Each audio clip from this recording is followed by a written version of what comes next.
दुधी भोपळ्याची भाजी सगळेच बनवतात, पण एकदा या पद्धतीने दुधी भोपळ्याची भाजी बनवून तर बघा. एक सोडून दोन चपाती खाल. आणि विशेष म्हणजे एवढी टेस्टी आणि चटकदार ही भाजी होते.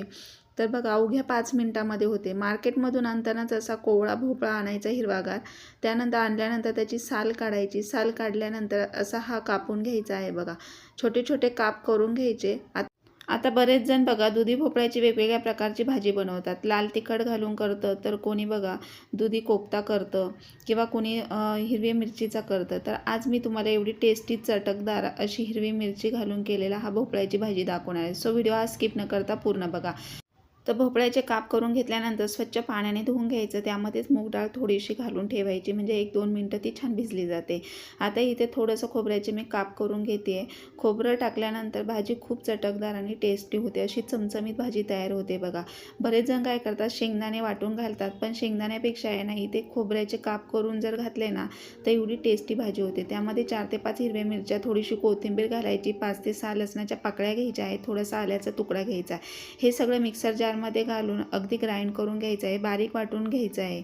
तर आता बघा, तुम्ही एकदा या पद्धतीने भाजी करून बघा, कायम तुम्ही अशीच बनवाल. आता इथे मी वाटण करून घेतलेलं आहे. वाटण करून घेतल्यानंतर आता आपण फोडणीला देणार आहोत. तर त्यासाठी इथे एक कढई तापायला ठेवायची आहे. कढई तापायला ठेवल्यानंतर गॅसची फ्लेम अगदी कमी ठेवायची आहे. कढई तापल्यानंतर त्यामध्ये 2 चमचे तेल घालायचं. तेल कमी जास्त करू शकता आवडीप्रमाणे. 5 ते 6 कढीपत्त्याची फ्रेश पानं टाकायची, अर्धा चमचा जिरी, अर्धा चमचा मोहरी टाकायची. छान फोडणी तयार करून घ्यायची. जिरी मोहरी तडतडल्यावर त्यामध्ये थोडीशी कोथिंबीर टाकायची आणि वाटलेलं वाटण छान तेलामध्ये परतून घ्यायचं. परतल्यानंतर बघा, आता तुम्ही मी स्टेप बाय स्टेप दाखवते, त्यामुळे व्हिडिओ हा कुठेही स्किप न करता पूर्ण बघा. चॅनलवर नवीन असाल तर लाईक करा, सबस्क्राईब करा, बाजूचं बेल आयकॉन ऑलवर सेट करा, म्हणजे तुम्हाला अशा छान छान गावाकडच्या रेसिपी पाहायला मिळतील. आता हे तेलामध्ये छान परतल्यानंतर भाजीला चव खूप छान येते आणि त्यानंतर एवढी चमचमीत भाजी तयार होते बघा.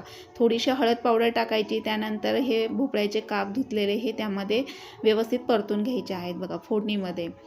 परतल्यानंतर थोडंसं त्यामध्ये बेतानेच पाणी घालायचं आहे, जास्तीचं पाणी घालायचं नाही आहे. जर तुम्हाला थोडासा जास्तीचा रस्सा हवे असेल तर थोडं बेताने पाणी घालायचं, नाहीतर अगदी तुम्ही सुकी भाजीसुद्धा बनवू शकता. टिफिनला दिली तर बघा चुटकीत टिफिन फिनिश करून येतील मुलंसुद्धा.